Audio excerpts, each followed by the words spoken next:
Force ने safely evacuation किया है। देखो, कुछ लोग जो है वो हर संवेदनशील मुद्दे पर सन की सियासत के सूरमा हैं, और जो लोग ऐसे संवेदनशील मुद्दों पर भी सन की सियासत के सूरमा हैं, वो अब हमेशा जो है वो किस तरह से भ्रम पैदा हो, किस तरह से इस ऐसे संवेदनशील मुद्दे पर कन्फ्यूज़न क्रिएट हो, इसकी कोशिश करते रहते हैं। ये अनफॉर्चुनेट है, ये दुखद बात है।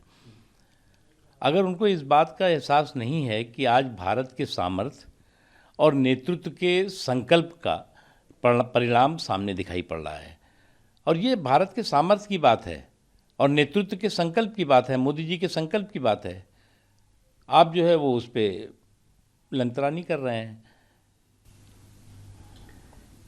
दूसरा, अखिलेश यादव ने कहा है कि आप लोगों ने ऑपरेशन गंगा इसलिए लॉन्च किया क्योंकि आप उस वक्त वाराणसी में चुनाव था।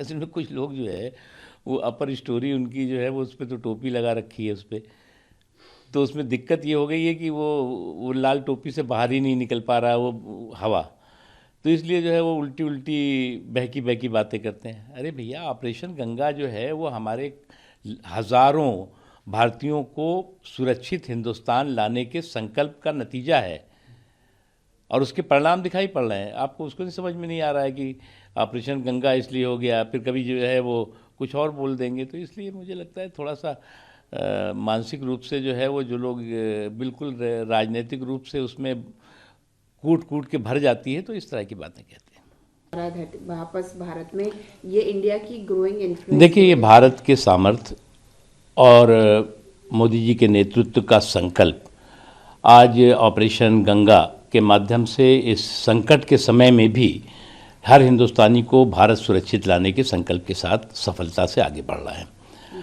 एक बहुत संकट का समय है, एक बहुत चुनौतियों का समय है, और ऐसे समय में हमने हमेशा देखा है कि नेतृत्व का संकल्प और नेतृत्व की क्षमता बहुत महत्वपूर्ण भूमिका निभाती है।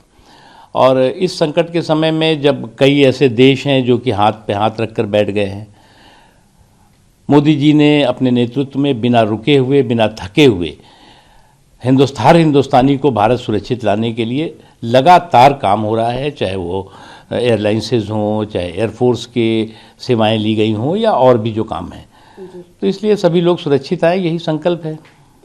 तो लेकिन राहुल गांधी जो ट्वीट कर रहे हैं पिछले 2-3 दिनों से, लोग परेशान हैं, सरकार कुछ कर नहीं रही है। देखिए मैं देखता हूँ कुछ लोग लफाजी के लंपट बन गए हैं, और ऐसे लफाजी के लंपट हैं जो न तो संकट को देखते हैं, न कंटक देखते हैं, और न ही संवेदनशीलता को समझते हैं, और हर समय जो है वो लफाजी करना, हर समय जो है वो झूठ के झाड़ को लेकर के और सच के पहाड़ के नीचे खड़े होना, ये उनकी आदत सी बन गई है। इसलिए मुझे लगता है बिना मांगी उनको सलाह यही है कि कम से कम संवेदनशीलता को थोड़ा सा अपने आप पास करीब लाएं, तो उनको समझ में आएगा कि आज देश किस रास्ते पे जा रहा है। जी सर, साथ ही इसकी आज वोटिंग हो रही है, इसके बाद 10 तारीख को रिजल्ट्स हैं, 5 राज्य के जो है रिजल्ट 10 तारीख को।